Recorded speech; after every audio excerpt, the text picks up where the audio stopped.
Perdón, cuando hablamos del páncreas, tenemos que saber que el páncreas es una glándula mixta, es una glándula heterogénea. ¿Eso qué significa? Eso significa que va a ser una glándula que va a encargarse de cumplir dos funciones. Una función, verás, aquí verás Torres, 12 y 29, 12 y 25 me hacen acuerdo para cerrar el sistema, ¿ya? Nos quedamos hasta la 1 para ver las funciones. En fisiología se estudiaba páncreas, como ustedes ven en fisiología práctica, en 2 jornadas. Una clase era para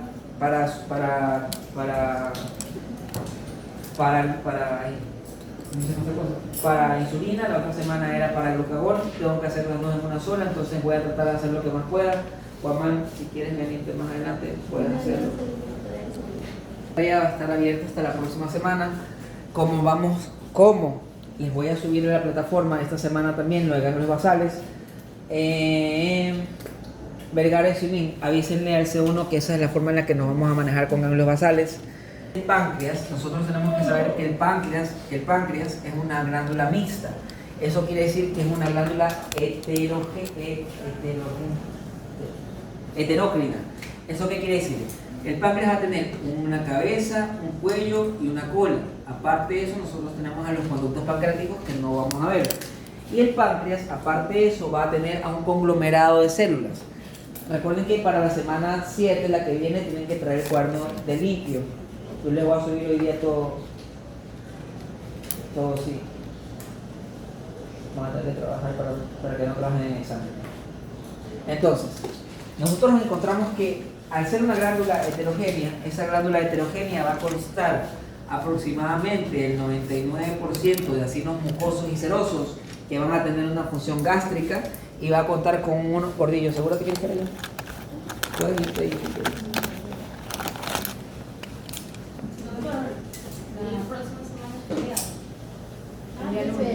Entonces, como es feriado, voy a grabar la clase. La voy a grabar, voy a hacer lo posible para grabarla y lo vamos a manejar así. ¿Cómo nos vamos a manejar? Grabo la clase, la subimos a la plataforma, ustedes la traen ya hecha y es lo que les ofrezco. Entonces les va a tocar hacer la clase. Les va a tocar ver la clase y hacer su cuaderno con el resto de los paralelos igual. Entonces queda anulado ese que yo te enseñé el cuaderno, dibujito y todo. Vamos a hacerlo así. Ustedes el día del examen me traen su cuaderno con ya todo hecho y yo veo cuáles son los cuadernos que valen y cuáles que valen para la biblioteca que estamos haciendo. Y de hecho ese mismo día, como feriado, va a haber video de ganglios basales que tienen que pasar en la plataforma. ¿Ya? Entonces, a lo largo de la glándula nosotros vamos a encontrar un conjunto de células que está compuesto por varias células. Se estima que son 5 células aproximadamente. Nosotros vamos a hablar de las 2 que son clínicamente relevantes. A lo largo de todo el páncreas, en la cabeza, en el cuello y sobre todo en la cola, ustedes van a encontrar a ese conjunto que representa aproximadamente menor al 1%, que se conoce como la porción endócrina del páncreas. La porción endócrina del páncreas está compuesta, y por si acaso, vamos a hablar bastante de nombres.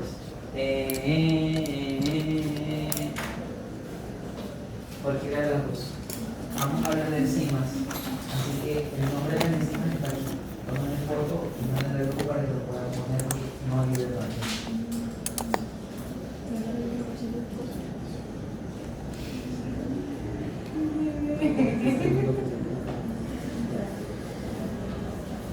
Entonces,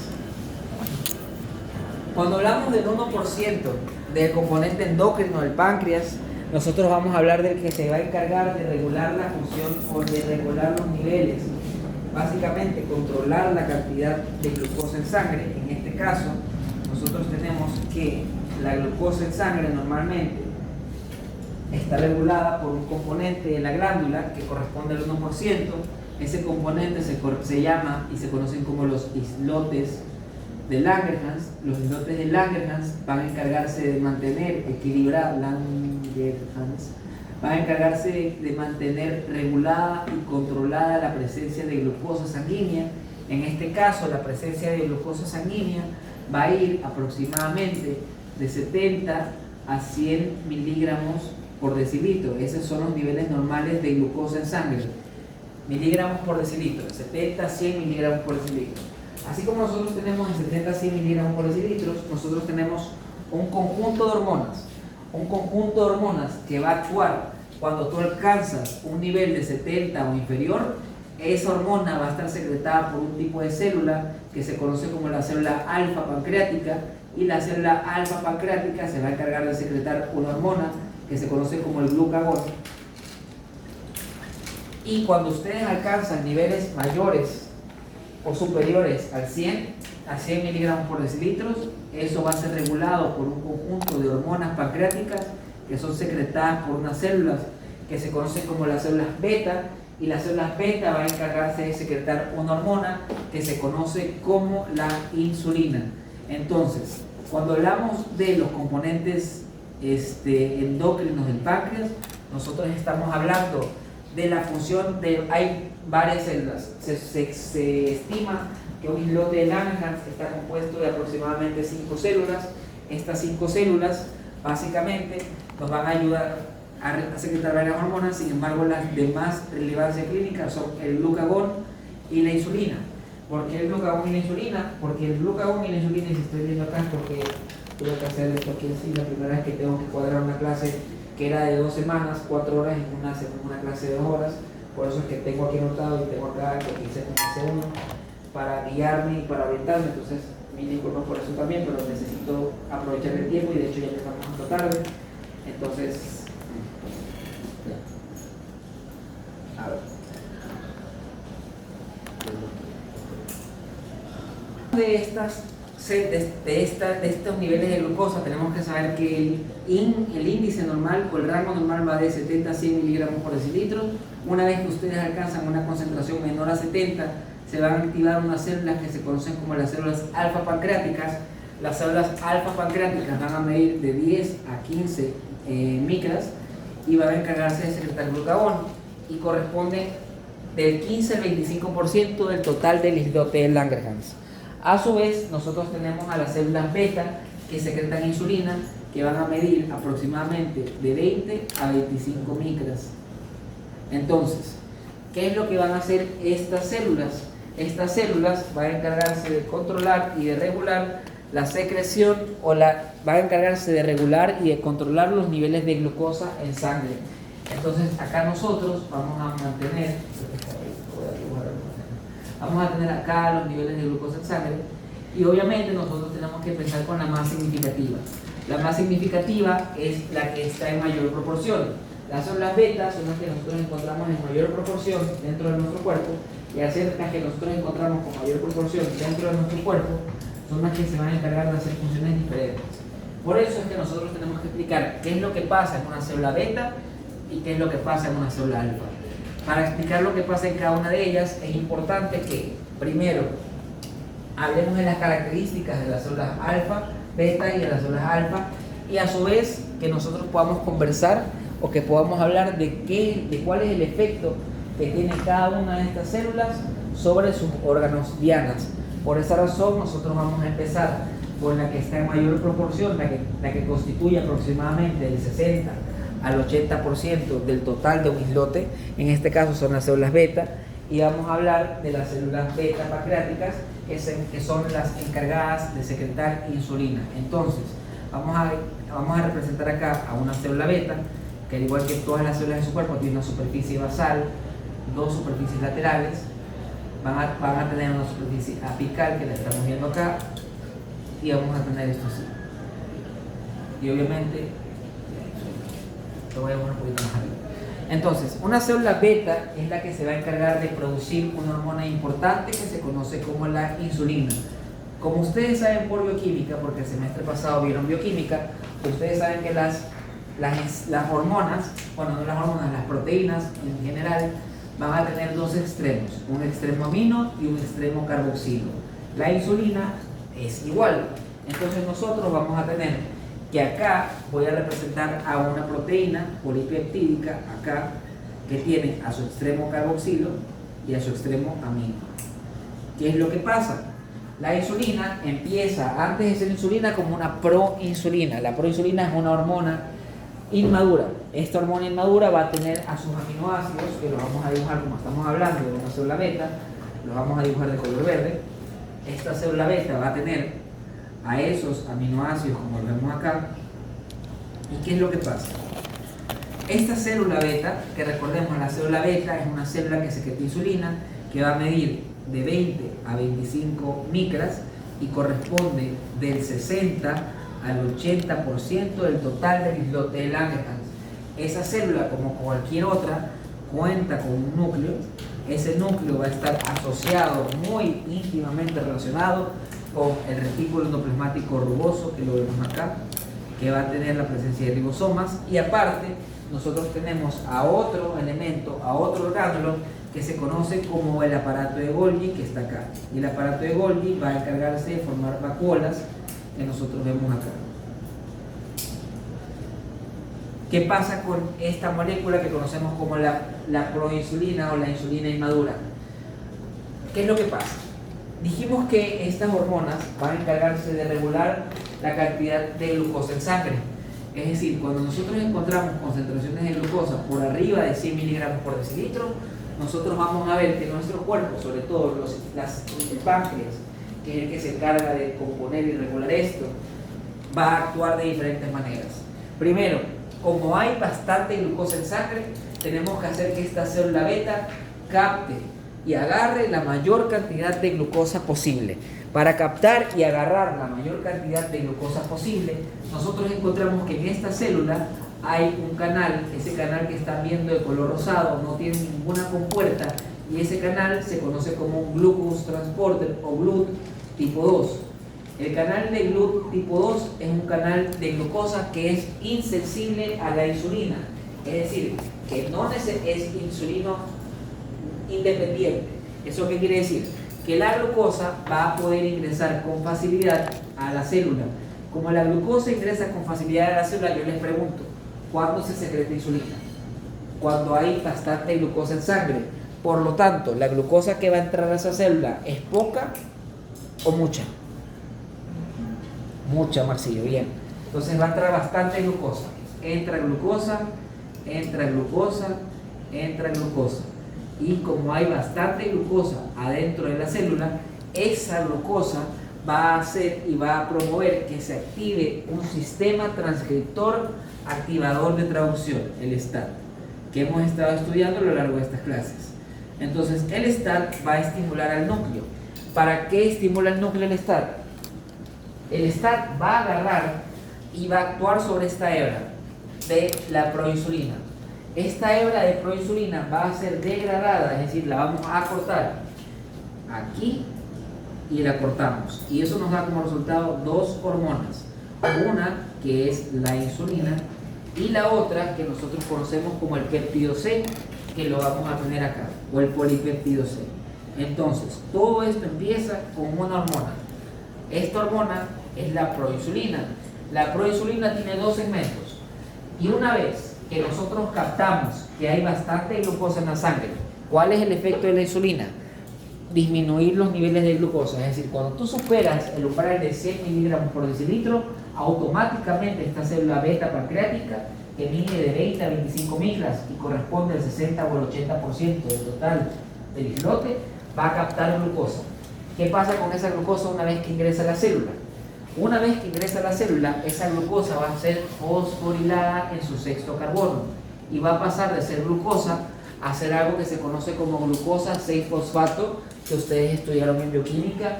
Y es decir, que una vez que ingresamos a la célula, nosotros empezamos con el proceso de la glicólisis. Entonces, una vez que la glucosa ingresa a la célula, nosotros empezamos y vamos a transformar a esa glucosa en piruvato, y después del piruvato vamos a tener como resultado una alta concentración de ATP. Entonces, ¿qué pasó? ¿Qué pasaba? Vamos a tener que hay bastante glucosa. Hay bastante glucosa, ¿por qué? Porque la insulina suele secretarse, suele liberarse después de que ustedes han comido. Cuando ustedes comen, se secreta aumentan los niveles de glucosa, aumentan los niveles de aminoácidos, y aumentan los niveles de grasas que ustedes tienen en su cuerpo y en su sangre. Una vez que eso pasa, tenemos bastante glucosa, la célula beta recibe ese estímulo, es decir, va a ingresar a toda esa glucosa. Una vez que la glucosa ingresa a la célula, sobre esa glucosa va a actuar una enzima que ustedes estudiaron en bioquímica y va a hacer que la glucosa pase de ser glucosa a glucosa 6-fosfato. La glucosa 6-fosfato se transforma en piruvato y el piruvato eventualmente se transforma en ATP. ¿Y por qué es importante saber que esta célula es rica en ATP? Primero, una vez que el canal de GLUT le dice a la célula, ok, hay mucha glucosa, entra la glucosa, se activa el STAT. Y el STAT va a encargarse de degradar a esta proinsulina en dos componentes. Entonces nosotros vamos a ver cómo ese aparato de Golgi va a generar vesículas. Y en esas vesículas nosotros vamos a tener aquí a una y vamos a tener acá otra. Como nosotros empezamos con una hormona larga, la proinsulina, que fue degradada en dos componentes, insulina y el péptido C, ¿qué creerían ustedes que estaría presente en esas vesículas? ¿Solo insulina o estarían presentes las dos? Las dos, perfecto, Guillermo. Entonces tenemos que a nivel de las vesículas encontramos que almacenadas se encuentran la insulina y el péptido C. Hasta acá estamos claros. Entonces, debido a la alta concentración de glucosa, la glucosa ingresa a la célula. Una vez que la glucosa ingresa a la célula, se da inicio a la glicólisis. ¿La glicólisis qué es? La glicólisis se va a encargar de transformar a la glucosa en energía a través de todas sus reacciones que terminan, que son glicólisis, ciclo de Krebs y la cadena transportadora de electrones, que terminan aumentando la concentración de ATP. Una vez que eso ocurre, nosotros tenemos que saber que en esta célula hay un canal que lo vamos a tener graficado acá. Ese canal a lo largo de todas nuestras clases ha sido graficado de un color celeste o azul y por respeto lo vamos a manejar de color celeste o azul. Ese canal que ustedes están viendo ya es un canal de potasio y el canal de potasio es sensible ¿a qué? Es sensible al ATP. Si ustedes recordarán, el canal de difusión pasiva de potasio se encargaba de expulsar al potasio. Pero ¿qué ocurre? Debido a las altas concentraciones de ATP, ese canal de potasio va a quedar inactivo, es decir, tú vas a inhibir a ese canal de potasio. Y si los iones de potasio no son capaces de liberarse de la célula, ¿qué creen que pase con esta célula? Si la carga positiva se aumenta intracelularmente, esta célula se va a despolarizar.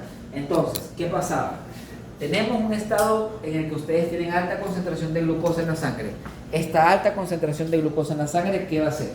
Va a hacer que tú aumentes la cantidad de glucosa en sangre. Al aumentar la cantidad de glucosa en sangre, va a ingresar a través de un canal que se conoce como el canal de GLUT tipo 2. El canal de tipo 2 GLUT 2 va a permitir que ingresen bastantes moléculas de glucosa. ¿Y por qué bastantes? Porque la cantidad de glucosa es mayor a 100 miligramos por decilitro. Una vez que la glucosa ingresa a la célula, empieza la glicólisis, lo que te da como resultado ATP. A mayor cantidad de ATP, mayor es el bloqueo o es más difícil que salga el potasio de la célula. Como no sale el potasio de la célula, ese potasio va a encargarse de hacer lo siguiente. Va a encargarse de agarrar a todas esas cargas positivas, en este rosado, morado. Va a encargarse de agarrar a todas estas cargas positivas y las va a tener que excretar. Entonces en esta célula tú tienes dos canales hasta ahora. Primero tenemos un canal que es el canal de GLUT tipo 2, que es un canal independiente a la insulina, es decir, que no necesita insulina para trabajar, que va a permitir que ingrese toda la glucosa necesaria. Después de eso tenemos un canal de potasio que está inactivo. ¿Inactivo por qué? Porque debido a la gran concentración de glucosa hay un aumento en la glicólisis, lo que te da más ATP y bloquea el canal de potasio, impidiendo que esos iones de potasio salgan de la célula. Aparte de eso, nosotros tenemos otro canal que está representado aquí en color morado. Ese canal es para un ion específico, que es para el calcio. Entonces nosotros tenemos que una célula beta pancreática que mide de 20 a 25 micras y corresponde al 60 o al 80%, nosotros tenemos dos canales, un canal de calcio y un canal de potasio. El canal de potasio se encuentra inactivo gracias a la gran concentración de ATP. El ATP es gracias a la gran concentración de glucosa, porque recordemos, el estímulo principal para la secreción de insulina, ¿cuál es? Es la alta concentración de glucosa o cuando superas el límite de 100 miligramos por decilitro. Una vez que esta célula se despolarizó, ¿por qué? Porque debido a la carga eléctrica que tiene, debido a que el potasio es incapaz de salir, esa célula se va a despolarizar de forma interna. Como se despolariza internamente, es decir, no tiene que haber entrada de sodio, se despolariza solita porque el potasio es incapaz de salir y eso aumenta el potencial de membrana de reposo. Esa despolarización interna va a estimular a esos canales de calcio. ¿Para qué? Para que el calcio ingrese a la célula. ¿Y por qué es importante que el calcio ingrese a la célula? Porque el calcio es el que va a actuar a nivel de esa vesícula. ¿Cómo? Ustedes se acuerdan en unión neuromuscular. Eso no lo vieron conmigo, pero ustedes saben que para que se libere el neurotransmisor de la membrana neural a la membrana subneural es necesaria la presencia de calcio. ¿Por qué? Porque nosotros a nivel de esta vesícula vamos a tener unas proteínas que se conocen como las proteínas SNER. Hay unas proteínas SNERB que están en la vesícula y hay otras proteínas que se conocen como SNERT que están en la terminal o en la membrana plasmática de la célula. El calcio ingresa y el calcio va a juntar a estas proteínas SNERB y SNERT, es decir, a la sinaptobrevina y a la sintaxina. ¿Y eso qué hace? Eso va a hacer que se junten esas porciones, es decir, el calcio va a unir a estas dos. Y una vez que el calcio une al complejo SNER, esas vesículas van a liberar su neurotransmisor a la circulación. Entonces, una vez que se juntan las proteínas SNERB y las proteínas SNERT, que no solo están en la unión neuromuscular, la insulina, que es la hormona de la que estamos hablando ahora, va a ser liberada a la circulación. Y eso hace que en nuestra circulación encontremos insulina y encontremos al péptido C. El péptido C nos va a ayudar a nosotros a poder medir la cantidad de insulina que está presente en la sangre. Hasta aquí nosotros tenemos alguna pregunta. Entonces, ¿qué dijimos? Recapitulando, las células beta pancreáticas van a ser las que están en mayor proporción dentro de un islote de Langerhans. Para que se activen necesitamos que haya una alta concentración de glucosa. La alta concentración de glucosa va a hacer que ingrese la glucosa a la célula. Una vez que ingresa la glucosa a la célula, esa glucosa va a ser estimulada por una enzima que la va a transformar de glucosa a glucosa 6-fosfato. Esta glucosa 6-fosfato va a ser degradada, transformada gracias a la glicólisis en ATP. Como hay mucha glucosa afuera, hay bastante glucosa dentro. Y al haber bastante glucosa dentro, esto va a hacer que aumente la concentración de ATP intracelular. La alta concentración de ATP intracelular va a bloquear los canales pasivos de potasio. Y si no puede salir el potasio, ¿qué ocurre? Vamos a ver cómo se almacena y se acumula esa carga eléctrica dentro. La carga eléctrica va a despolarizar a la célula de forma intracelular. ¿Y eso qué va a hacer? Esa despolarización va a aperturar unos canales de calcio, haciendo que el calcio ingrese a la célula. Y una vez que el calcio ingresa a la célula, el calcio va a actuar a nivel de la vesícula. ¿De dónde nace esa vesícula? Del aparato de Golgi. ¿Y qué hay en esa vesícula? Hay insulina y péptido C. ¿Por qué? Porque todo empezó como una prehormona que se conoce como la proinsulina. Una vez que la glucosa entra a la célula, se activa el STAT para que degrade a esta hormona en insulina y polipéptido C. Y una vez que se juntan las SNER o el complejo SNER, se liberan la insulina y el péptido C. ¿Hasta aquí alguna pregunta? Ahora que ya vimos qué es lo que se necesita para que se pueda dar la secreción o la liberación de insulina, porque ya vimos qué es lo que tiene que pasar, vamos a ver cuáles son los efectos de la insulina en cada uno de sus órganos diana. La insulina va a actuar a nivel de 3 órganos diana. Va a actuar a nivel del hígado, por lo tanto vamos a hablar del hígado y lo vamos a dibujar ahora. Entonces tenemos al hígado acá.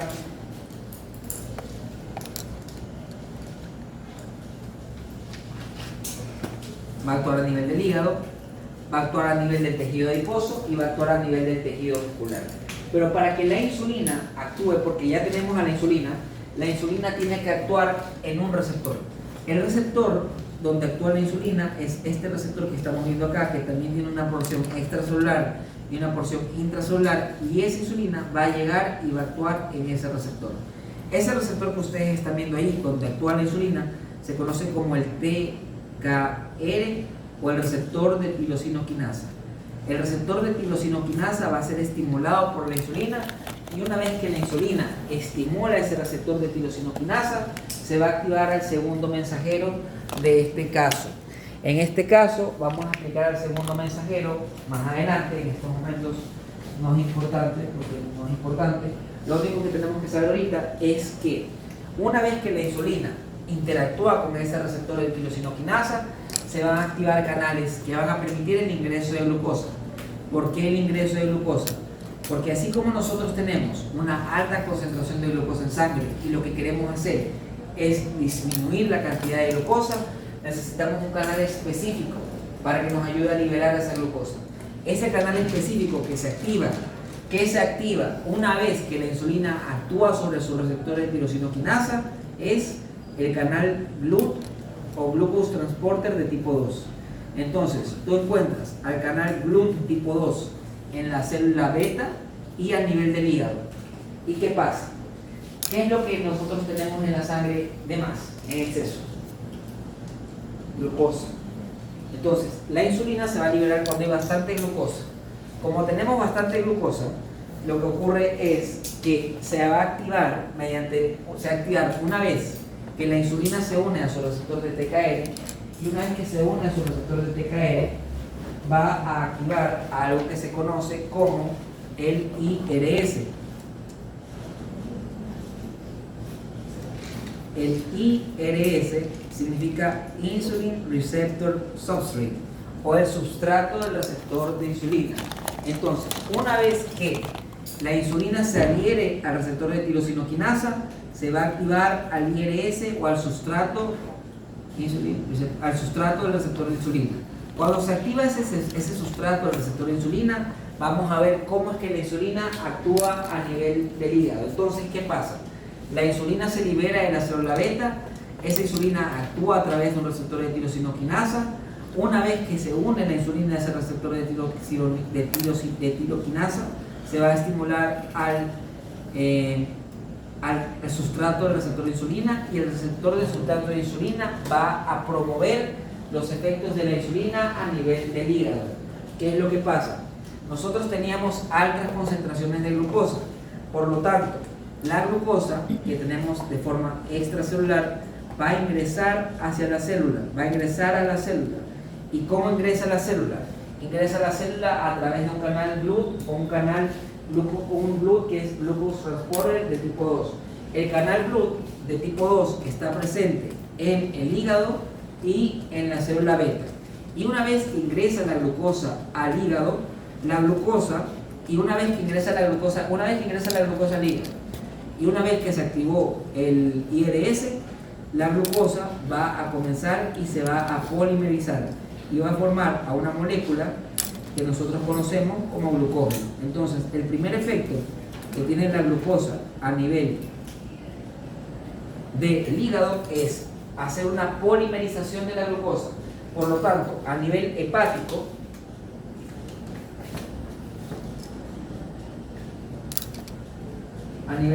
por si acaso, chicos, Juan, si alcanzas a grabar todo el video, súbelo, mándamelo para poder subirlo a YouTube y yo colocaré el link en la página. A nivel del hepatocito tenemos dos efectos. La insulina tiene dos efectos a nivel del hepatocito. Primero, va a promover la entrada de glucosa, y una vez que promueve la entrada de glucosa, va a hacer que esto ocurra. Esto que ustedes están viendo acá es el primer efecto. Y ese efecto, ¿cómo se conocía? Cuando tú formas un polímero a partir de las moléculas de glucosa, glucogenogénesis. Entonces, este glucógeno se forma gracias a la insulina, y ese es el primer efecto sobre el hepatocito, la formación de glucógeno a través de la glucogenogénesis. Aparte, eso no es lo único que ocurre, porque una vez que la glucosa ingresa a la célula, ¿qué es lo que pasa? Esa glucosa se transforma en glucosa 6-fosfato. La glucosa 6-fosfato, ¿para qué nos servía, niños? La glucosa 6-fosfato nos sirve porque vamos a fosforilar a esa molécula de glucosa. Esa molécula de glucosa va a pasar a ser piruvato y ese piruvato va a pasar a ser ATP en forma de energía. Entonces, los efectos sobre el hígado son básicamente estos dos. Como nosotros tenemos una alta concentración de glucosa en la sangre, ¿qué es lo que tenemos que hacer? Primero, a nivel del hígado vamos a promover que se absorban esas moléculas de glucosa a través de un canal de GLUT2. Por lo tanto, el hígado disminuye la concentración de glucosa extracelular formando glucógeno y también va a disminuir la cantidad de glucosa en la sangre provocando la glicólisis, que es el segundo efecto de la insulina a nivel del hígado. Entonces, a nivel del hígado nosotros tenemos dos efectos. Primero, se une la insulina a su receptor de tirosinoquinasa. Una vez que se une la insulina al receptor de tirosinoquinasa, va a activar al IRS o al substrato del receptor de insulina. Este va a promover que se formen y que se depositen en la membrana de la célula los canales de GLUT tipo 2. El canal de GLUT tipo 2 va a permitir que ingrese lo que tenemos de más, en este caso glucosa, por lo tanto entra más glucosa al hígado y el hígado va a juntar a estas moléculas de glucosa y va a formar glucógeno, dándonos el primer resultado, que en este caso es la síntesis de glucógeno a través de la glucogenogénesis. Segundo, ¿qué es lo que pasa? Normalmente cuando la glucosa ingresa a la célula, la glucosa sobre la glucosa actúa una enzima que la transforma de glucosa a glucosa 6-fosfato. Y la glucosa 6-fosfato, como ustedes saben por bioquímica, forma parte del proceso de la glicólisis. La glicólisis ocurre dentro de la célula. Entonces, si tú agarras glucosa 6-fosfato, la transformas en piruvato y de ahí la transformas en ATP, tú estás disminuyendo la concentración de glucosa. Por lo tanto, la insulina disminuye los niveles de glucosa en sangre, como a nivel del hígado, activando la formación de glucógeno y activando la degradación de glucosa. ¿Hasta aquí se entendió o se entendieron los efectos de la insulina a nivel del hígado?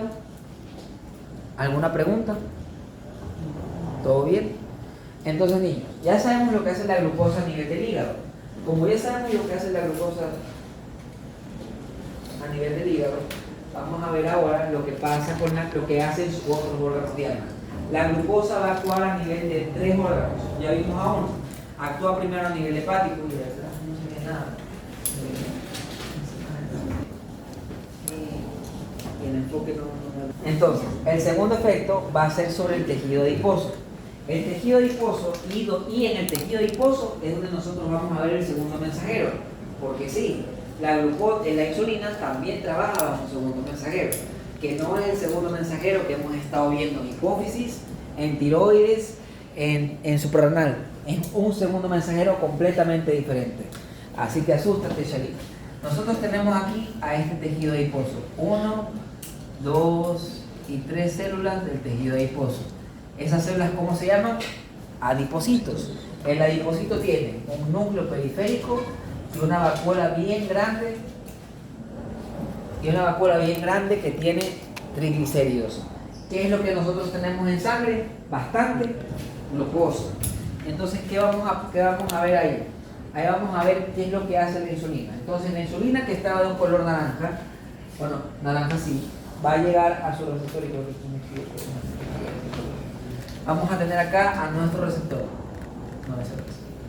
Nuestro receptor de insulina, ¿cómo se llama? El receptor de tirosinoquinasa. Entonces, acá nosotros vamos a tener a ese receptor que es el TKR o el receptor de tirosinoquinasa. El receptor de tirosinoquinasa va a ser estimulado por la insulina, que está acá de color café. La insulina va a estimular a ese receptor y es aquí cuando nosotros hablamos del segundo mensajero de la insulina.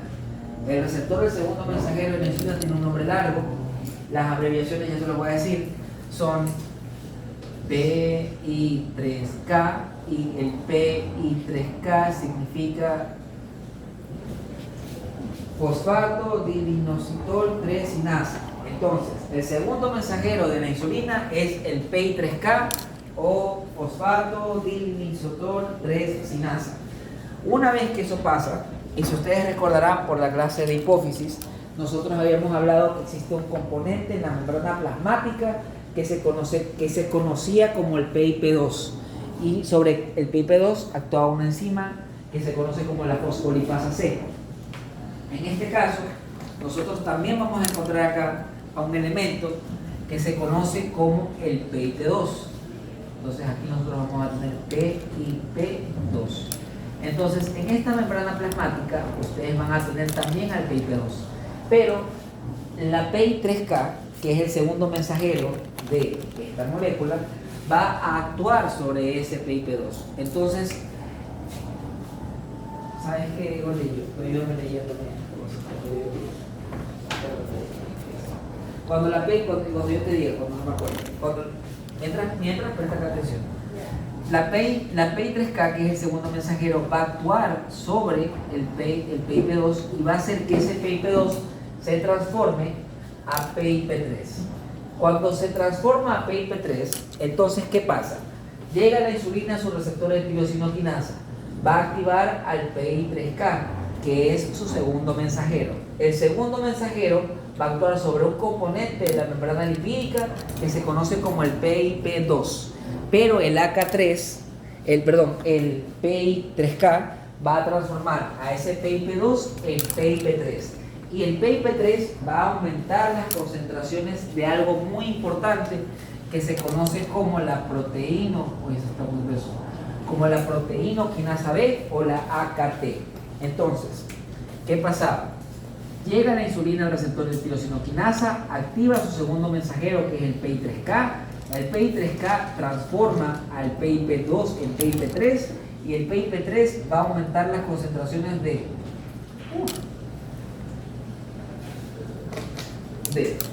proteínoquinasa B, que también la puede encontrar como AKT. Entonces, ¿qué pasaba?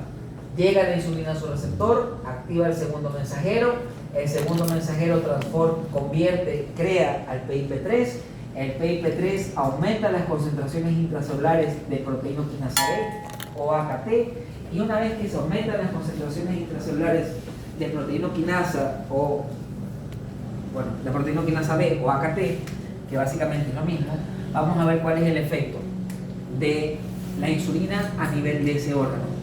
Como ustedes saben, ese tejido adiposo también tiene un núcleo, por lo tanto ese núcleo también va a sufrir los cambios o también va a ser estimulado por el STAT. Una vez que la insulina estimule ese receptor de proteínoquinasa, se va a activar al sistema transcriptor activador de traducción. ¿Para qué? Llega la insulina al receptor de tirosinoquinasa, el PI3K transforma al PIP3, el PIP3 aumenta las concentraciones intracelulares de proteínoquinasa B, y eso va a hacer que se forme a través del núcleo una vesícula. Esa vesícula que ustedes están viendo, en su interior va a tener a un elemento que nosotros conocemos y que es básicamente un canal que tiene este color rosado y ese color rosado. Entonces, en esa vesícula se va a formar un canal rosado que están viendo allí, que tiene a un receptor. Ese canal rosado, y gracias a la proteínoquinasa B, va a ser fosforilado. ¿Eso qué quiere decir? Que va a poder moverse a lo largo de la célula. Entonces, la proteínoquinasa B o AKT va a hacer que ese canal que están viendo ahí de color rosado se deposite en la membrana de la célula aquí. Ese canal que ustedes están viendo acá va a tener un ligando allí. Entonces, ¿qué es lo que pasa con la insulina a nivel del tejido adiposo? A nivel del tejido adiposo, tú tienes a este canal, que lo vamos a dibujar también acá. Ese canal que ustedes están viendo se produce y no está hecho antes, se produce una vez que se activó el segundo mensajero de la insulina. Y ese canal que ustedes están viendo allí es un canal GLUT dependiente de insulina. Ese canal que ustedes están viendo allí y acá es el que conocemos como un canal de GLUT tipo 4. Entonces nosotros tenemos al GLUT tipo 4. El GLUT tipo 4 es un canal dependiente de insulina, es decir, que el efecto de la insulina a nivel del tejido adiposo corresponde básicamente a qué. Entonces déjame agarrar esto, vamos a poner aquí adipocito. A nivel del adipocito se inicia el segundo mensajero. El segundo mensajero va a actuar a nivel del núcleo para que se produzca ese canal que se conoce como un canal de GLUT tipo 4 o un canal de GLUT dependiente a la insulina. ¿Eso qué quiere decir? Que para que ese canal actúe, nosotros necesitamos que llegue una hormona. En este caso, la hormona que tiene que llegar es la insulina, y la insulina va a estimular a ese canal. Entonces la insulina se une a ese canal, a ese receptor, y vamos a ver cuál es el efecto de la insulina en el tejido adiposo. Nuevamente, niños, ¿cuándo se libera la insulina? Cuando tenemos altas concentraciones de glucosa. Entonces nosotros tenemos bastante glucosa aquí, y esa glucosa tiene que entrar a la célula a través de ese canal de GLUT tipo 4. Una vez que la insulina llega a ese canal de GLUT tipo 4, el canal se abre y esa glucosa va a poder ingresar a la célula. Cuando la glucosa ingresa a la célula, va a actuar, sobre ella van a actuar diversos mecanismos que ustedes van a estudiar en fisiología, y esos mecanismos que ustedes estudian en fisiología van a hacer que esa glucosa sea aprovechada por el tejido adiposo. Entonces, el hígado disminuía la concentración de glucosa a través de la glucogenogénesis y de la glucólisis, y el tejido adiposo disminuye la cantidad o la concentración sérica de glucosa, promoviendo que esa glucosa se transforme en glicerol y en 1, 2 y 3 cadenas irregulares de ácidos grasos. Es decir, que gracias a la insulina nosotros vamos a ver que se va a formar esta molécula que se conoce como triglicérido. Entonces, en el adipocito, ¿cuál es el efecto de la insulina a nivel del adipocito? Primero, va a activar a los canales GLUT tipo 4 gracias al segundo mensajero. ¿Cuál es el segundo mensajero? El segundo mensajero es el PI3K o fosfato, yo no sé qué, fosfato diinosol 3 sinasa. Ese fosfato diinosol 3 sinasa va a activar o va a transformar al PIP2 en PIP3. El PIP3 significa fosfato diinosol 3,45 fosfato. Eso va a activar a la proteinoquinasa B, que es lo mismo que la AKT, y después de eso nosotros tenemos que esa glucosa se va a transformar en triglicérido. Entonces, ¿qué pasa en el adipocito? Se activa el canal de GLUT tipo 4 gracias al segundo mensajero de PI3K o AKT, que es lo mismo que la proteinoquinasa B. Ustedes lo pueden encontrar así en los libros. AKT, proteinoquinasa B, es lo mismo. Entonces, el segundo efecto es que debido a ese canal insulino dependiente, tú vas a obtener la formación de ácidos grasos o triglicéridos, y eso se conoce como la glucogénesis.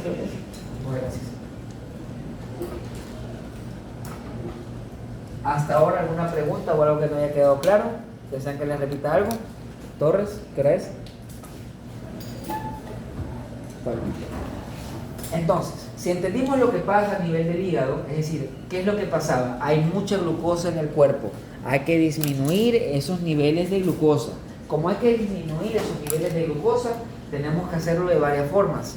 Eso lo hacemos gracias a nuestros órganos del cuerpo. Los órganos del cuerpo que hacen eso son el hígado, a través de permitir que la glucosa entre al hígado gracias a canales de GLUT tipo 2, que son independientes a la glucosa, es decir, que no necesitan insulina, y primero forman glucogenogénesis, y segundo, van a aumentar la síntesis. No es que provoquen la glicólisis, porque la glicólisis ocurre de forma natural, espontánea, sino que aumenta la incidencia, aumenta la cantidad del uso.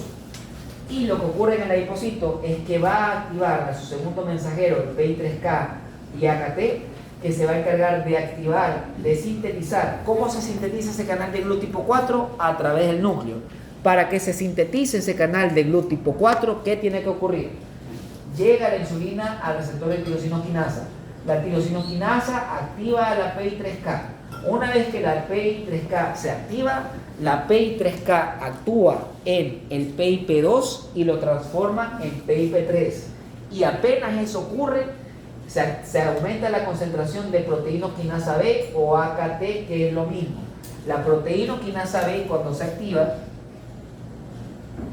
va a promover que una vesícula que en su interior tiene canales de GLUT tipo 4 o canales de glucosa insulino dependientes. ¿Cómo se forman estos canales?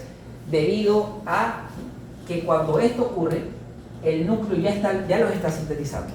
Cuando llega la insulina al receptor de tirosinoquinasa, el núcleo comienza a fabricar y comienza a almacenar en vesículas a estos canales GLUT tipo 4.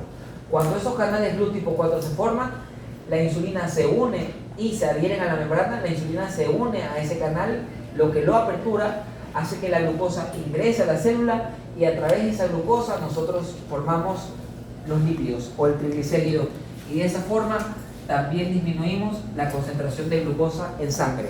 Entonces, hasta aquí se entiende. ¿Hay alguna duda o pregunta? ¿Todo claro? Entonces, así es como vamos a ir poco a poco disminuyendo la cantidad de glucosa en sangre. Hasta aquí todo bien. En el tejido muscular, porque el tejido muscular también va a provocar o también tiene efectos, o sobre él también actúa el tejido adiposo, Nosotros vamos a dibujar un músculo, vamos a dibujar un músculo bien grande. Entonces acá tenemos a un músculo. El músculo va a ser el tercer órgano donde actúa la insulina. ¿En cuántos órganos actúa la insulina? En 3. Hígado, donde promueve glucogenogénesis y glucólisis. Tejido adiposo, donde promueve la formación de lípidos a través de la lipogénesis. Y en el tejido muscular, que lo dejamos al final, es donde tiene más efectos. Entonces vamos a tener aquí a la fibra extrafusal. Acá tenemos fibra extrafusal. O Torres ya terminó. Amiga, tú que tienes el cuerno bonito, ¿qué pasa primero? ¿Ese receptor se llama? Amiga, tú que tienes el cuerno bonito, aparte de que se une el receptor, ¿qué pasa? Entonces llega la insulina a su receptor. Ese receptor se llama receptor de tirosinoquinasa o TKR. Entonces la insulina va a llegar al TKR o al receptor de tirosinoquinasa. No me hagan tomar las fotos la siguiente semana. De ahí, la insulina llega a este receptor y lo estimula. Una vez que eso pasa, ¿qué ocurre? Se va a activar el segundo mensajero. ¿Cuál es el segundo mensajero de la insulina? El PI3K, o las siglas que les van a mandar Cirino o Vergara más tarde. Vergara la manda más tarde. El segundo mensajero es el PI3K. Entonces, PI3K, Gordillo está ocupada, entonces no le vamos a decir que nos lea qué significa, así que no te aferras. Una vez que se aumenta el PI3K, recordemos que en la superficie de la célula nosotros encontramos un elemento que se llama el PIP2 o fosfato dinosil difosfato. El fosfato dinosil difosfato se va a transformar en PIP3 gracias a la acción de ¿quién? Del PI3K. Entonces esto se transforma en PIP3. ¿Y qué hace el PIP3? Una vez que el PI3K actúa sobre el PIP2 y lo transforma en PIP3, eso me quedó feo,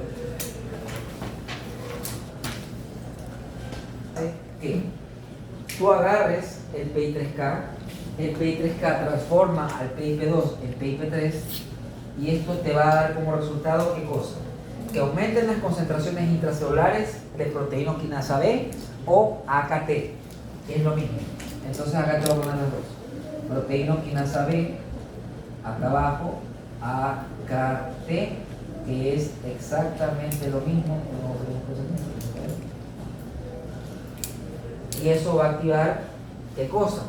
Va a hacer que el núcleo de esta célula, porque el músculo tiene miofibrillas, y el músculo al tener miofibrillas tiene núcleo, de hecho eso ustedes lo saben porque creo que ven músculo en micro 1. ¿Esto qué hace? Va a activar al STAT, Sistema Transcriptor Activador de Traducción. Y cuando se activa el Sistema Transcriptor Activador de Traducción, ¿qué pasa? Tomía, que estás viendo ahí con mucha seriedad, ¿qué pasa después? Vesículas. ¿Y qué hay dentro de esas vesículas? Canales, ¿cómo se llama? Tienen un número 4 al final. Glur 4, perfecto. Tu cuaderno es bonito, solamente sé que es. ¿Cuál es tu apellido? Galarza. Entonces, como nos dijo Galarza, una vez que eso ocurre, nosotros vamos a ver que el STAT, ¿cuándo pasa eso? Llega la insulina a su receptor, el receptor de tirosinoquinasa activa el PIK3. Acuérdate que para que se active el PIK3 necesitamos a esto, al IRS o insulin, dice qué cosa, substrate, al sustrato relativo de insulina. Cuando se activa eso, se activa el PIP3, el PIP3 transforma al PIP2 o no sé qué cosa, difosfato o trifosfato, aumenta los niveles de proteinoquinasa B y eso hace que aquí adentro, en una vesícula, ¿quién va a ir un marco rojo? Nadie. En una vesícula acá, quedó rosado, pero ya. Se produjo un canal. El canal que se produce aquí es. Déjame ponerlo otro de color café. Y en ese canal, y en esa vesícula, tú vas a tener un canal que lo vamos a tener acá. Ese canal que tú tienes acá es un canal que va a tener una compuerta de apertura, es decir, ese canal que está dentro, ¿qué canal sería? Un canal GLUT4, perfecto, Guillermo. Y ese canal GLUT4 va a ser fosforilado ¿por quién? Va a ser fosforilado por la acción de la proteinoquinasa B o la AKT. Y esa fosforilación va a hacer que ese canal de GLUT4 se deposite en la membrana plasmática de la célula y tú vas a terminar con ese canal de GLUT4 aquí, esperando que llegue la insulina que ya está liberada para hacer su efecto. Aparte de eso, el único canal que se forma no es el canal de GLUT4. Lo que hace la insulina es que también te va a formar a otro canal, que vamos a tenerlo acá. Ese canal que tú tienes allí es... Ese canal que vas a tener ahí es un canal que lo vamos a tener de color azul. Ese canal que vas a tener ahí de color azul no es un canal de potasio, sino que va a ser un canal que, al igual que el GLUT4, va a ser fosforilado. Si quieres pasarte acá, o alguien quiere volver, o alguien que quiera, agárrese acá. Vamos a ver cómo se va a fosforilar ese canal. Y ese canal, una vez que se fosforiliza, también se va a adherir a la membrana plasmática o al sarcolema, porque acuérdate que el sarcolema, la membrana plasmática es un músculo, se llama sarcolema. Vamos a ver cómo está aquí y se deposita. El primer canal, el de color rosado, es un canal de GLUT tipo 4.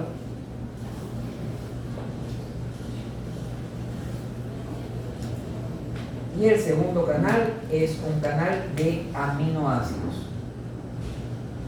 Hasta ahora, en el tejido muscular, ¿cuáles han sido los efectos de la insulina? Primero, provocar que se agreguen a la membrana canales de GLUT tipo 4 y segundo, provocar que se adhieran a la membrana canales de GLUT, canales de aminoácidos. ¿Para qué? Para que nosotros podamos agarrar a esa molécula de glucosa y esa molécula de glucosa puede ingresar a la célula. Una vez que ingresa a la célula, ¿qué es lo que pasa? Primero, se va a formar ese polímero de glucosa que nosotros conocemos como glucógeno, entonces se forma el glucógeno. Segundo, esa glucosa pasa a convertirse en glucosa 6-fosfato, por lo tanto se degrada en, yo aquí lo dejo puesto porque más te van a enfocar en grabar, pero bueno, en glucosa 6-fosfato y eso se transforma en piruvato.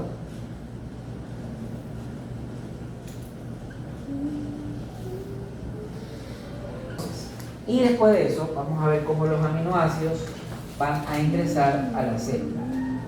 Y todo esto ya vamos a ver cuáles son los efectos. Recordemos que para que una proteína se sintetice, necesitamos tener un extremo amino y un extremo carboxilo. Entonces nosotros acá vamos a tener a una hebra que tiene a su extremo amino, bueno, carboxilo y su extremo amino. Y esos aminoácidos que ingresan a la célula van a depositarse en esa hebra, porque acuérdense que los músculos tienen proteínas que son los filamentos finos y los filamentos gruesos. Entonces vamos a resumir. Los efectos que pasan a nivel del tejido muscular, esto es el músculo, entonces vamos a escribir acá arriba muscular. Los efectos de la insulina en el tejido muscular son los siguientes.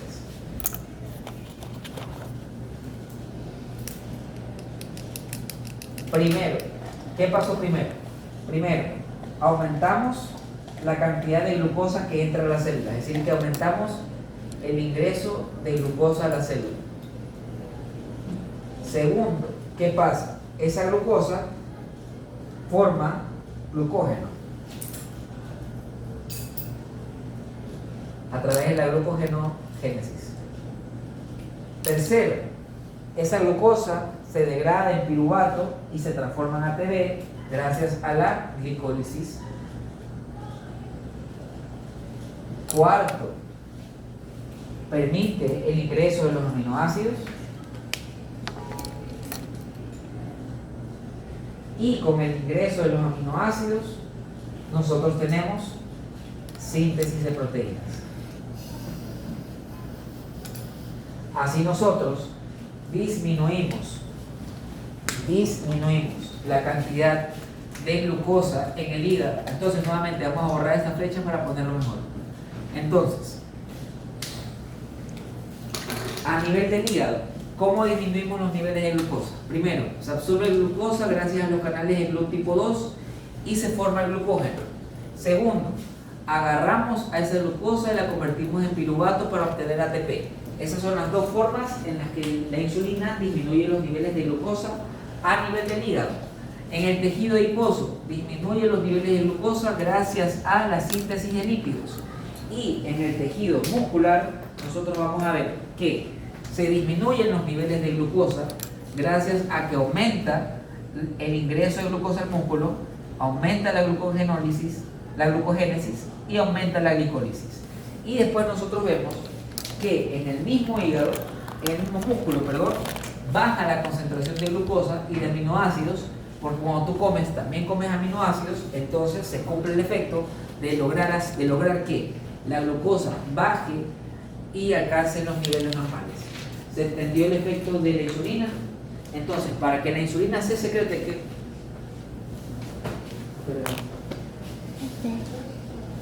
para que la insulina se libere, nosotros necesitamos, primero, que se sienta, que se sepa, que el cuerpo sepa que hay mucho azúcar. ¿Cómo sabemos que hay mucho azúcar? Gracias a qué? A que hay mucho azúcar que tú comes. La insulina se suele liberar después de que uno come, después de la ingesta de comida.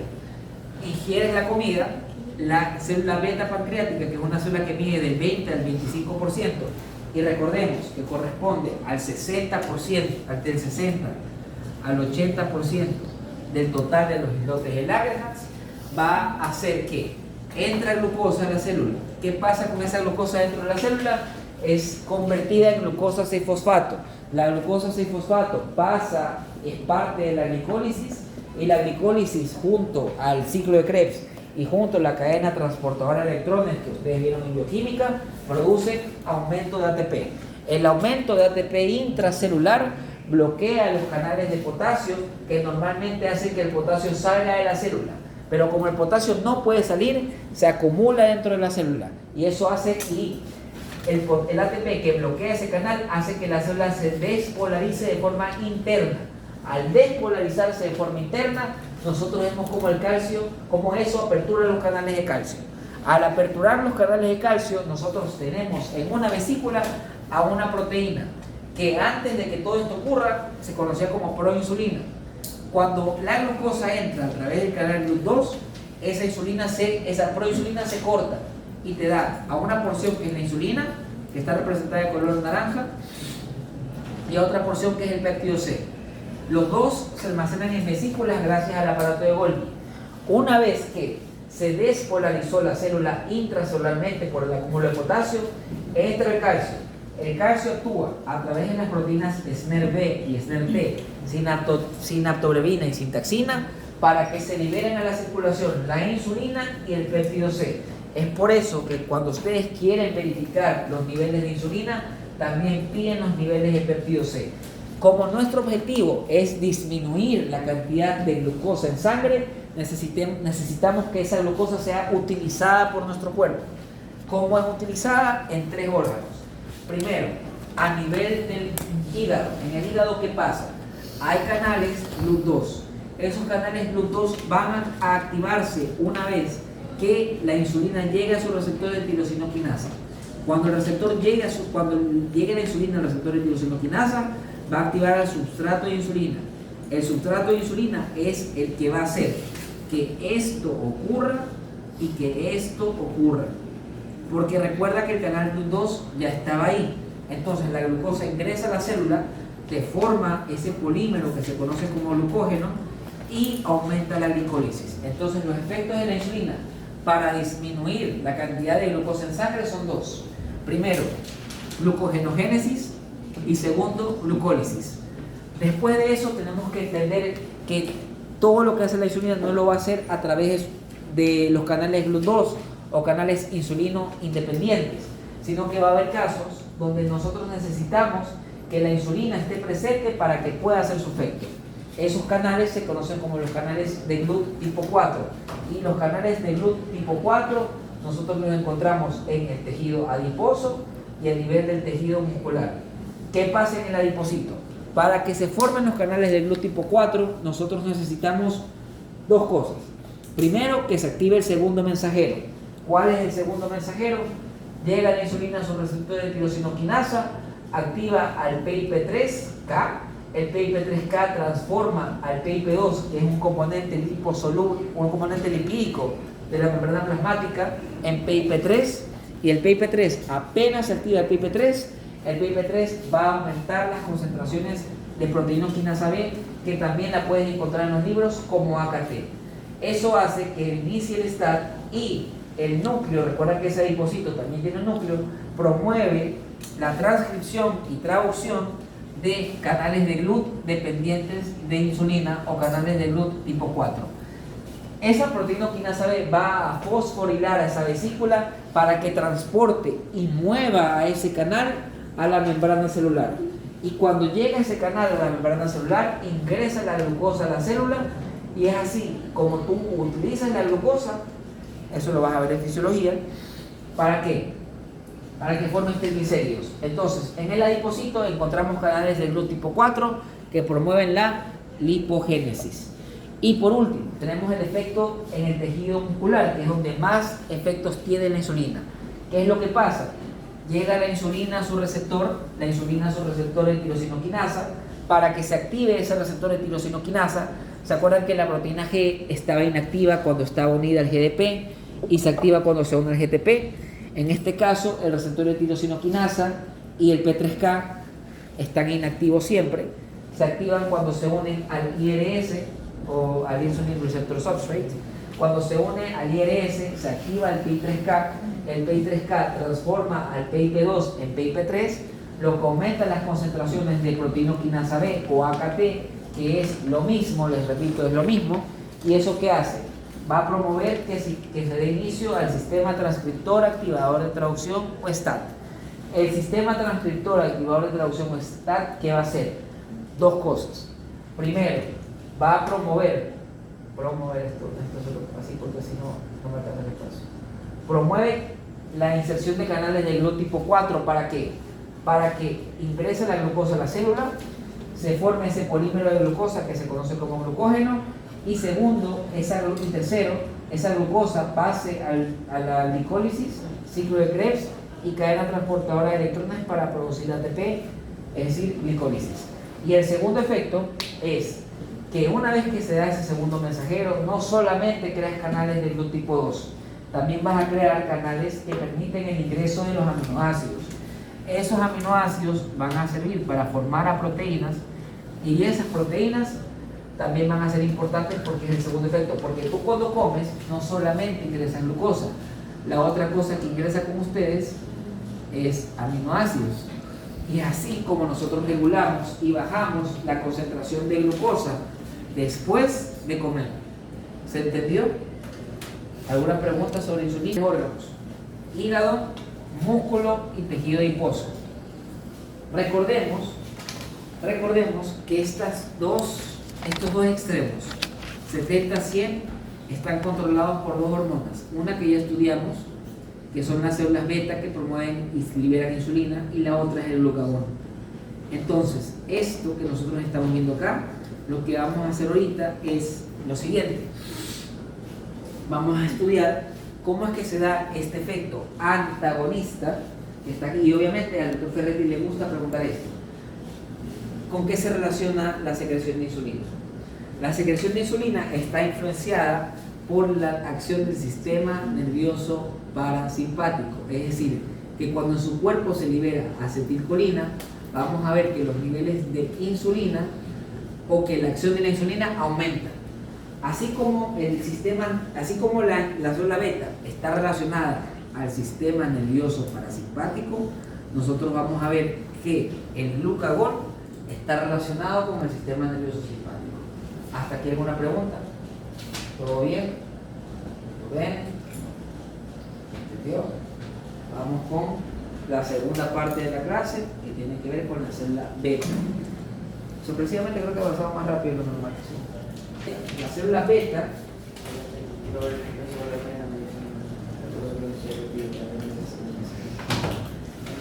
la célula beta, niños, un error, no mide de 20 a 25, mide de 10 a 20, por si acaso.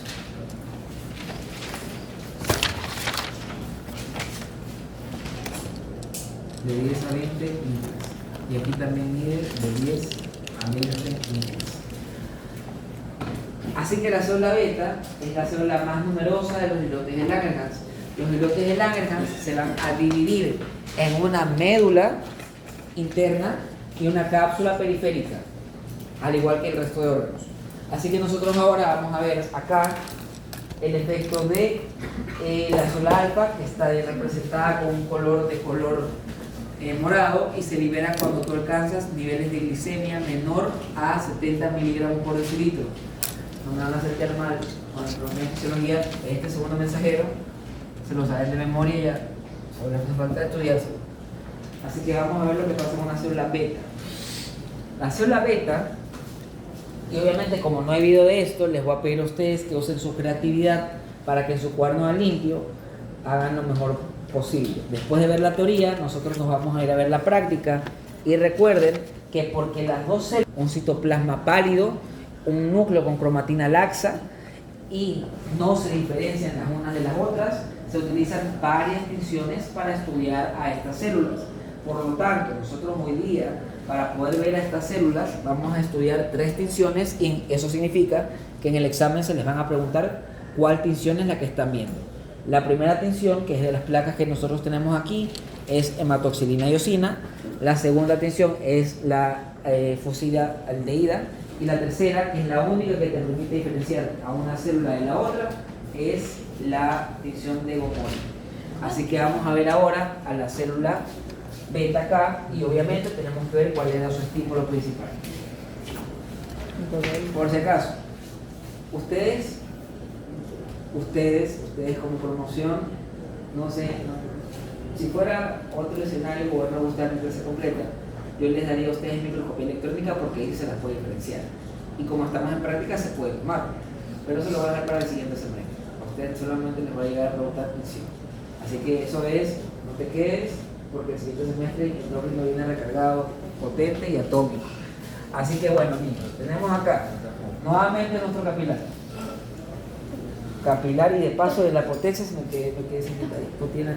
¿Puedes escribir los nombres de la tinción? Sí, espérame un ratito. Las células beta, de las células alfa, tenemos que hablar del estímulo principal. Entonces acá, nosotros tenemos aquí, a ver eso, un vaso sanguíneo. Si el estímulo de las células alfa era la alta concentración de glucosa, ¿ustedes cuál creen que será el estímulo de la célula beta? Perdón, de la célula alfa. La baja concentración de glucosa. Entonces, ¿qué tenemos que hacer, Guillermo? Aumentar los niveles de glucosa. Perfecto. Entonces tenemos ahí glucosa baja. Y ahí nosotros vamos a tener a nuestra célula. Acá. Entonces tenemos membrana lateral, superficie apical o luminal, lateral, lateral, y tenemos acá abajo a nuestra superficie basal. Estaría ahí. Ahí. Entonces, ¿se acuerdan que nosotros tenemos, y hasta ahora habíamos estudiado dos canales GLUT? Canal tipo GLUT 2, que está presente en la célula beta y en el hepatocito, y el canal tipo GLUT 4, que está presente en el adipocito y a nivel del tejido muscular que estamos viendo acá. A nivel de esta célula, de la célula alfa, que recordemos es la alfa pancreática, la célula alfa pancreática va a medir de 10 a 15 micras y corresponde, te voy a dar eso para que vean así, corresponden del 15 al 25%. Esto varía de acuerdo a la literatura. Hay otras que te dicen que miden del 5 al 10, pero como yo lo estudié, esta mide 60-80, esta mide 15-25. Ustedes les digo, yo les explico toda esta parte, pero con respecto a esos porcentajes, yo no les voy a preguntar los porcentajes, eso les preguntan y lo responden dependiendo a los docentes con los que lo vean. Si lo ven en teoría con el doctor Nieto, respondan al porcentaje que les da. Si lo ven con el doctor Ferretti, porcentaje que les da. Cada uno lo estudia y lo da a su manera.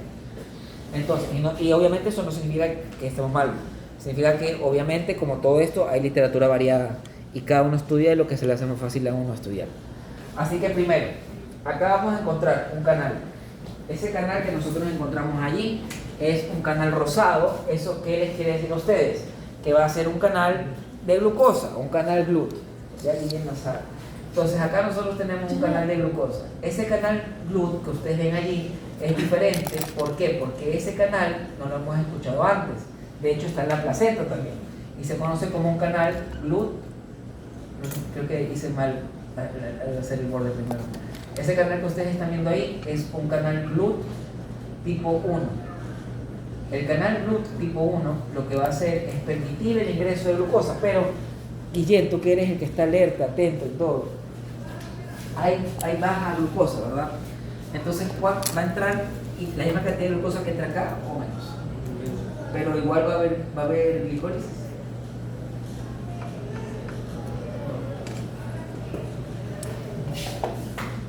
Igual hay glicólisis. Cuando la glucosa entra a la célula, sin importar cuánto, hay glicólisis. Horrible, me sorprendí. Entonces entra la glucosa a la célula y entra menos glucosa de lo que entraba en una célula beta.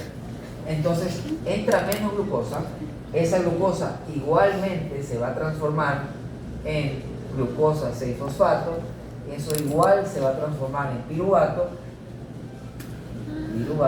y eso igual te va a dar como resultado ATP. ¿Cuál es la diferencia? Que como nuestro estímulo inicial es la baja concentración de glucosa, la cantidad de glucosa que se transforma en glucosa 6-fosfato es baja, y así como la cantidad de glucosa 6-fosfato es baja, la cantidad de piruvato es baja, y así como la cantidad de piruvato es baja, la cantidad de ATP que nos va a dar esta célula es baja también. Entonces, igual se produce glucosa, igual se produce ATP, igual ocurre lo mismo, solamente que en menor proporción. Y para equipararlo, porque igual necesitamos que se despolarice esa célula, vamos a tener dos estímulos adicionales. El primer estímulo lo vamos a dibujar de este color de acá. Aférrate y todo lo que yo se lo dibujo. A ver, esto se borra aquí.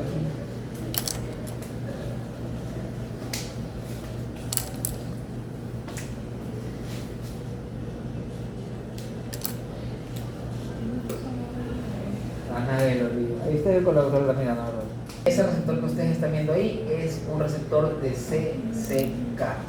Y vamos a tener a otro receptor que va a ser un receptor para las catecolaminas. Ese receptor que va a estar de color verde es el receptor de epinefrina y norepinefrina. Es decir, bueno, vamos a poner epinorepina. Entonces, este receptor va a ser estimulado por las catecolaminas. Entonces, así como teníamos que el sistema nervioso parasimpático estimulaba a la acetilcolina, nosotros acá estamos viendo que el sistema nervioso simpático va a estimular al glucagón.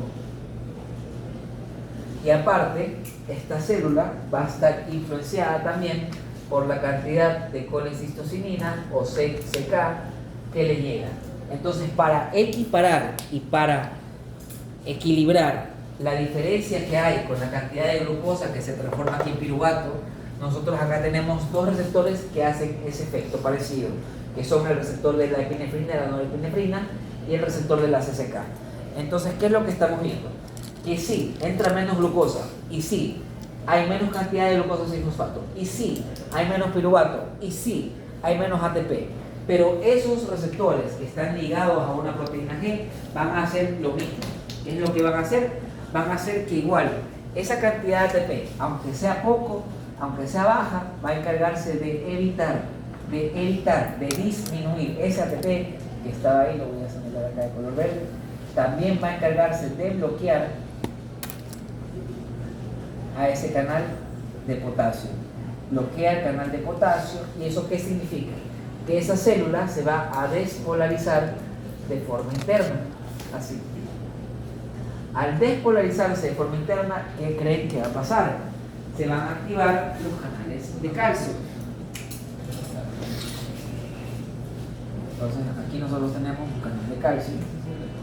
Y ese canal de calcio que nosotros vemos acá, nuevamente va a permitir que ingrese el calcio a la célula. Ese canal de calcio se aperturó, ¿por qué?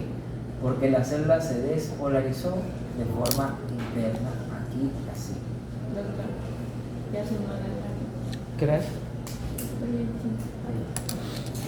Para cerrar el sistema.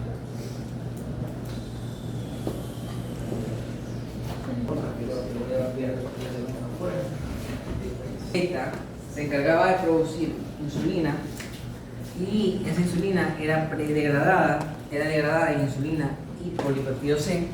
El núcleo de esa célula va a producir glucagón.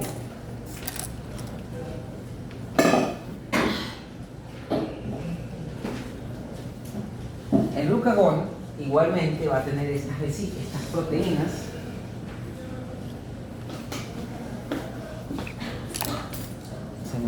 ahí. Va a tener esas proteínas del complejo SNER, las proteínas SNERB y SNERT, sinaptobrevina y sintalcina. Y el calcio que ingresa va a promover que estas proteínas se junten y esto va a hacer que se libere ese glucagón en la sangre.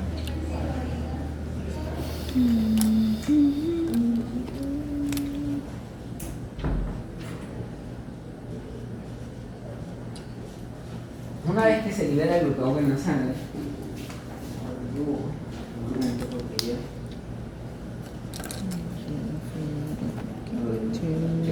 entonces, vamos a tener acá a ese vaso sanguíneo nuevamente y lo vamos a dibujar por cuestiones de falta de tinta y porque Torres tiene un marcador permanente.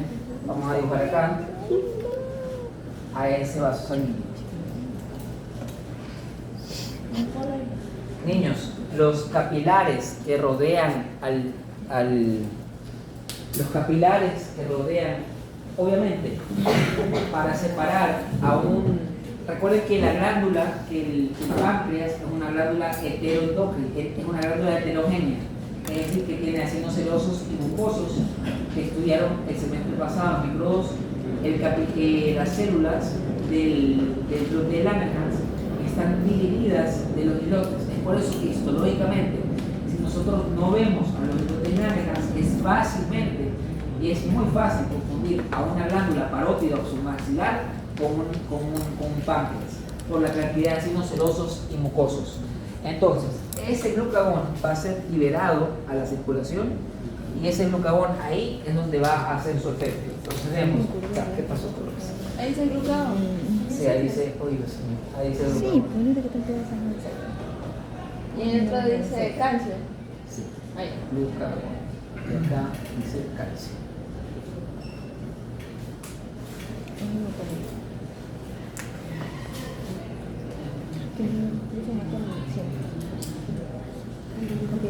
calcio, una de las proteínas es SNRB y SNRT, sintaxina y sinaptobrevina, que esas yo sé que las conocen por fisiología teoría. Esas proteínas no solo están presentes en la unión neuromuscular, sino que también están presentes acá, promueven la liberación del glucagón, y una vez que el glucagón está en la sangre, el glucagón va a hacer su efecto. El glucagón va a actuar en dos órganos principales. Tiene un efecto a nivel cardíaco. Como nosotros estamos en micro, nosotros no vamos a estudiar el efecto a nivel cardíaco, eso lo van a ver ustedes en fisiología, aunque en fisiología les hago el summary de que lo que hace el glucagón dentro del corazón, del miocardio, es que va a promover el ingreso de calcio, y al promover el ingreso de calcio decimos que el glucagón es una hormona que tiene un efecto inotrópico positivo, es decir, que va a hacer que el corazón se contraiga más rápido, inotropismo positivo. ¿Por qué? ¿Por qué decimos que tiene un efecto inotrópico positivo? Por eso, porque está ligado a la epinefrina y a la norepinefrina. Entonces, ¿qué pasa con el glucagón? El glucagón va a actuar a nivel de dos lugares principales. Primero, tenemos a nuestro amigo, gran amigo, el tejido adiposo que está acá. Y Guillén, como es la estrella del curso, Guillén sabe que el tejido adiposo tiene obviamente un núcleo periférico. Ese núcleo periférico está en la periferia porque hay una vacuola. Esa vacuola que tiene la estrellita del curso, triglicérido, y el triglicérido está formado de glicerol y una cadena irregular de ácidos grasos. Entonces vamos a tener acá de color negro, para seguir con la continuidad, el glicerol, y a las tres cadenas irregulares de ácidos grasos. ¿Cuál era el estímulo principal? Si ya el estímulo principal es la baja cantidad de glucosa en sangre, entonces, ¿qué es lo que hacemos acá? Acá nosotros vamos a activar a un elemento que se conoce como, y que ya lo han estudiado, y obviamente, esta célula va a tener un receptor, no olvidamos. Ese receptor que nosotros tenemos allí, adivinen cómo se llama. Se llama receptor de glucagón, o GCGR. Entonces, el receptor del glucagón es sensible a el glucagón. Entonces, el glucagón llega, estimula ese receptor, y ese receptor, ya conocen ese paso porque lo hemos visto a lo largo de algunas semanas, está ligado a una proteína G estimuladora. Esa proteína G estimuladora va a actuar a nivel de la adenilatociclasa, y la adenilatociclasa, ¿qué hace? Transforma el ATP en AMP cíclico. ¿Y eso qué hace? Aumenta las concentraciones intracelulares de proteinoquinasa A. La proteinoquinasa A, ¿qué va a hacer? Va a activar a una enzima que ya hemos estudiado, que ya hemos mencionado, que se conoce como la Hormone Sensitive Lipase, o la lipasa sensible a hormonas. Y la lipasa sensible a hormonas, ¿qué hace? Va a encargarse de degradar a esa molécula de triglicérido en sus dos componentes. Por lo tanto, la glucosa o el glicerol, esa G es el glucagón, vamos a ver cómo el glicerol pasa a la circulación acá, y también vemos que esa cadena irregular de ácidos grasos también pasa a la circulación.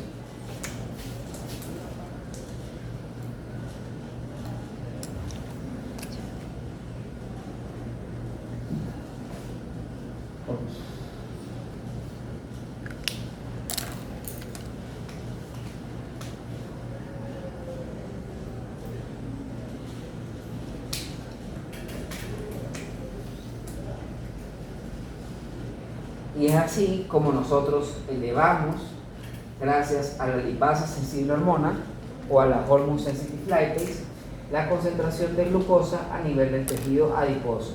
Entonces, ¿cuál sería el efecto del glucagón a nivel del tejido adiposo? Promover la lipólisis. Perfecto, bien. Entonces, a nivel del tejido adiposo, promueve la glicólisis. ¿Y cuál es el segundo mensajero de esta hormona? La proteína G. La proteína G activa la adenilatociclasa, la N-hidratociclasa aumenta las concentraciones de proteínoquinasa A y eso va a activar a la lipasa sensible hormona o hormone sensitive lipase. Hasta aquí, ¿estamos claros? Así aumentamos la cantidad de glucosa y aumentamos la cantidad de triglicéridos en sangre. ¿Y por qué importa eso? Porque nosotros tenemos que el segundo órgano donde hace efecto esta hormona, el glucagón, es en nuestro amigo el hígado. En el hígado ustedes tenían, obviamente, ustedes tienen presente, obviamente esa glucosa tiene que entrar a ese hígado. ¿Y cómo va a entrar? ¿Qué canales de glucosa estaban presentes a nivel de la membrana del hepatocito? GLUT2, perfecto, bien. Entonces acá nosotros tenemos que también encontramos al canal de GLUT tipo 2. El canal de GLUT tipo 2 va a hacer que ingrese esa glucosa. Al ingresar la glucosa, nosotros ¿qué vamos a hacer? Tenemos la glucosa alta, la glucosa baja, entonces ingresa la glucosa a ese medio, pero lo único que ingresa allí, sí, acá nosotros tenemos que ingresar la glucosa, pero acuérdate que tenemos aquí un polímero de glucosa. Ese polímero de glucosa, ¿cómo se llama? Se llama glucógeno. Entonces, lo que hace el glucagón a nivel de esa célula, a nivel del hepatocito, es promover la glucogenogénesis, la glucogenólisis, y al promover la glucogenólisis, ¿qué es lo que nosotros vamos a ver? Vamos a ver cómo esa glucosa que estaba ahí va a la circulación nuevamente, y al ir a la circulación, ¿qué pasa con los niveles de glucosa, niños? Aumentan. Entonces vamos aumentando poco a poco los niveles de glucosa. Recordemos qué pasa también. Cuando ustedes tienen la glucosa baja, existe un degradamiento natural de los músculos, y eso nos da como resultado a nosotros algo que se conoce como el ácido láctico.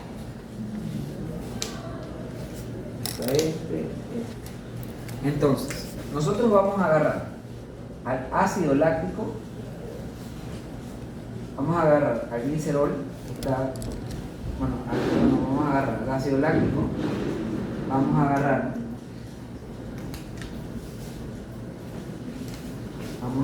a esto y vamos a agarrar al glicerol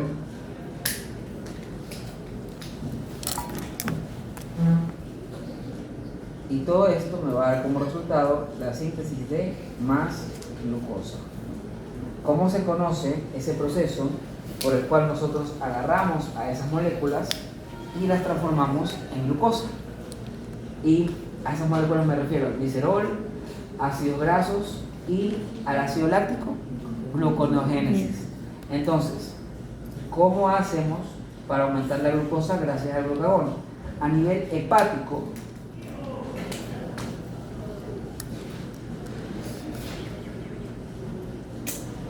el glucagón hace dos cosas. Primero, glucogenólisis, para que aumenten los niveles de glucosa en sangre, glucogenólisis. Y segundo, va a producir la creación de moléculas de glucosa a partir de materiales no carbonatados, como son los triglicéridos y el ácido láctico, y eso se llama gluconeogénesis.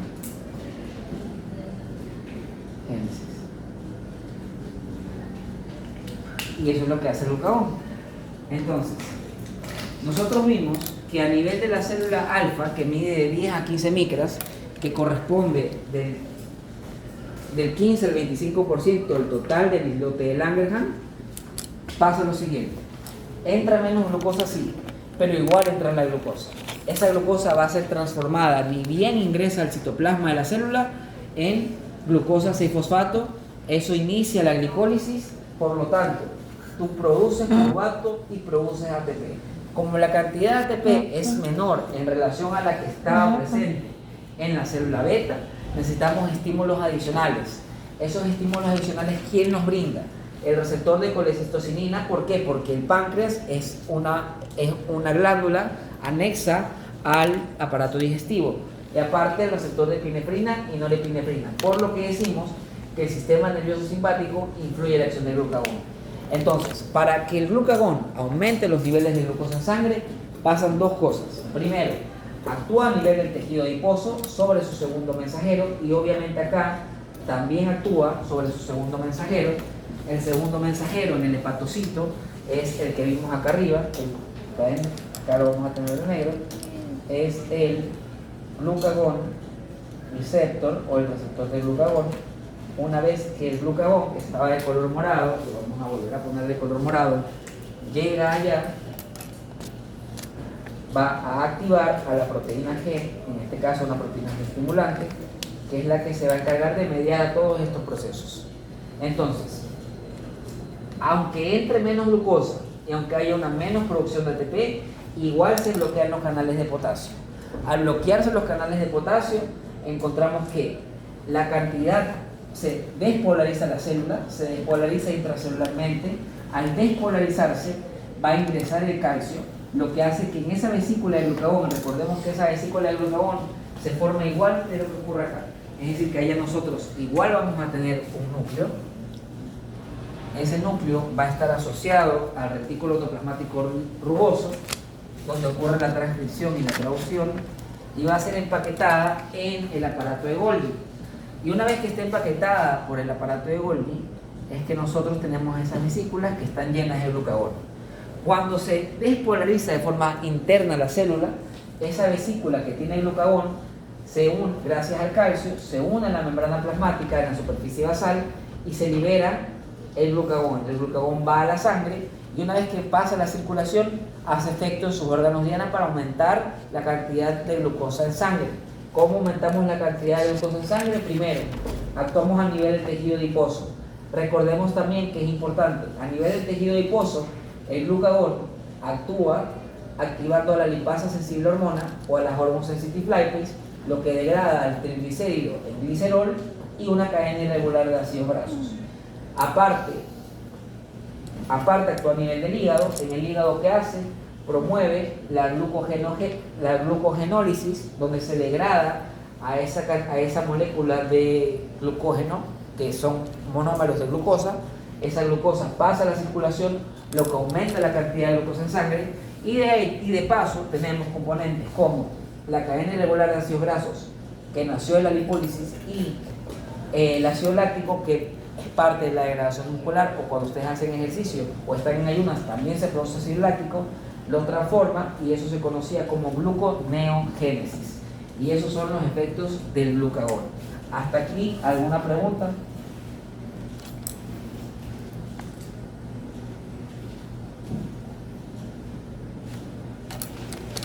¿Hasta aquí alguna pregunta? Toma tu fotito, eso lo tienes que tener en el cuaderno. Aparte de eso, nosotros recordemos que vamos a ver 3 tinciones diferentes. Entonces, en este momento, nosotros vamos a repartir las placas. No hay